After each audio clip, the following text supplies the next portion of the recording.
Water ATM धूळ खात मग सुविधा बंद का? ग्रामपंचायतीच्या कारभारावर प्रश्नचिन्ह. ग्रामपंचायतीमार्फत कातर खटाव, तालुका खटाव इथं नागरिकांच्या सोयीसाठी बसवण्यात आलेले वॉटर एटीएम सध्या धूळखात पडल्याचं चित्र पाहायला मिळतंय.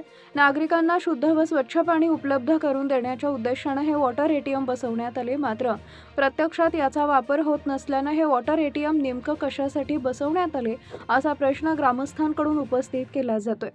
गावातील नागरिकांना स्वच्छ पाणी सहज उपलब्ध व्हावे या उद्देशानं ग्रामपंचायतीनं हा प्रकल्प उभारला. मात्र देखभाल दुरुस्ती अभावी किंवा अन्य कारणांमुळे तो बंद अवस्थेत असल्याचं दिसून येतंय.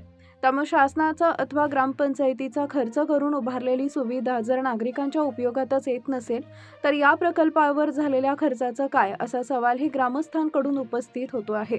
दरम्यान सरपंच, प्रशासक आणि ग्रामपंचायत सदस्यांनी आजपर्यंत या वॉटर एटीएमकडे का दुर्लक्ष केले, त्याची देखभाल करण्याची जबाबदारी नेमकी कुणाची, यासाठी किती निधी खर्च करण्यात आला, सध्या ते बंद का आहे, तसेच ते पुन्हा सुरू करण्यासाठी ग्रामपंचायतीकडून कोणती कार्यवाही करण्यात आली याची माहिती ग्रामस्थांना मिळणं आवश्यक आहे. या सुविधांचा योग्य वापर होऊन त्या नागरिकांच्या सेवेत राहणं गरजेचं आहे.